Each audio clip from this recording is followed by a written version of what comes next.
afternoon everyone. This is Maria C. Welcome to my channel. So today, nag-gardening ako. So katatapos ko lang mag-plant ng aking succulent. Pero hindi pa tapos kasi maglalagay pa ako ng decoration. So ito 'yun. So ito yung ginawa ko kanina. So mo ni siya succulent. So nagplant na gid ako ng succulent before. Pero parang ginawa ko siyang forest. Pero now I put it like individual in the plant pot. So mostly sa kanila iba-ibang klase. So I already decorate this one which is very nice. So I'm using this pot topper hazelnut, and then I also have this pink one, and then the cacti and succulent yung mix na soil at saka fertilizer na dito. So yan. So ito na yung mga succulent ko po. Nilagyan ko na ng mga rocks, different colors, at saka makikita nyo na iba't ibang klaseng succulent po ito. At gagawa po ako ng succulent garden. Makikita nyo po sa next na video.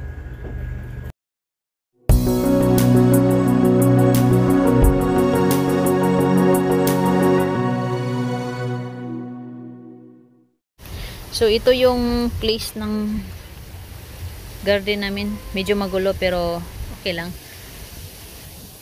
Yan. So nakikita nyo yan. So ito yung mga silkies namin. Iwan ko sa kanila pero hindi pa rin ito nag-iitlog. Siguro may reason. And dito sa loob, I walk you through the house of the quail and the chicken. You already hear the chicken, so very noisy. So we just harvest and trim our rosemaries, pero may iba binigay na lang namin sa mga chicken at sa quail. So these are our quails. And then yan yung nag-harvest kami ng rosemary herbs. Ito pagkain nila. Yan. Also this one. Yan. So they are in here. And one is in here. Yan. They're so cute. Yung babies nila is so very small. Ganito lang sila kalaki. Ganito lang yung kalaki nila. It's so windy today in Australia. Kasi malapit na ang winter. Fall, autumn, Yan, so those are the quails. Madami kayo. Oo, yun na. Ang ingay na. Ang medyo maingay dito is yung male. Yun namin na-observe yun. The males are the one that's really noisy. And yeah. So there you go.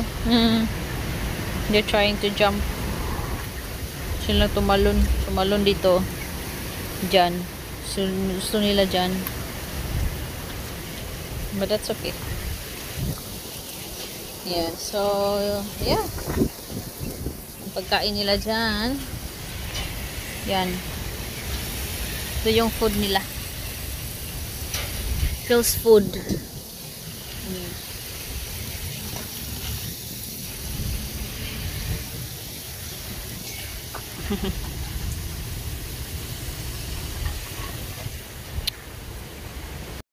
So lumabas ako sa sa kanilang bahay. So, yeah. So, dito rin yung ano, pinaano namin sila, pina-separate yung ibang pugo. Kasi ito maliit pa to eh. Yung iba dito maliit. Ito yung egg nila oh. Kita mo yung itlog, di ba ang liit? Hello. Yun pa isa. Tapos meron pa atang isa dito pero nakatago. So ganito to sila. Alam niyo sa Philippines, marami ito sa Philippines eh. Pugo ang tawag dito, yung quail is pugo. Yan oh. Yan itlog. Yung ibang video ko po, nandun po yung nag-incubate kami ng eggs ng quail. Yung iba successful pero yung iba hindi.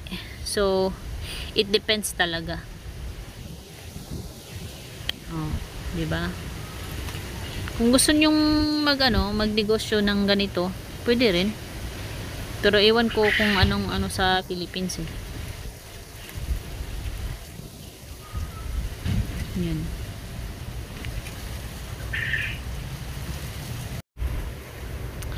Ako, mahilig ako sa mga flowers.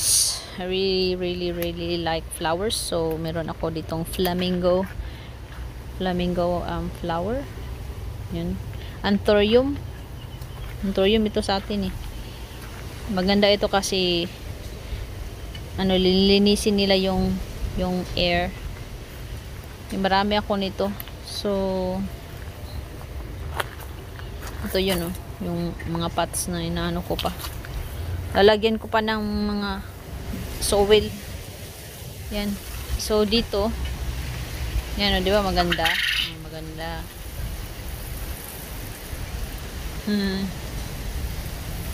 So ito yun o. O yan. Yan yung mga Ito is binibenta ko to. Nag-aantay lang ako sa buyer.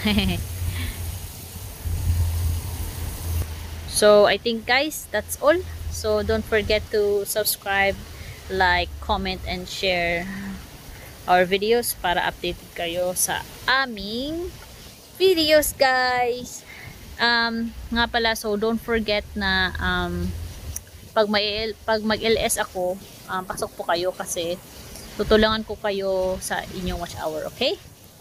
Okay, see ya! Bye!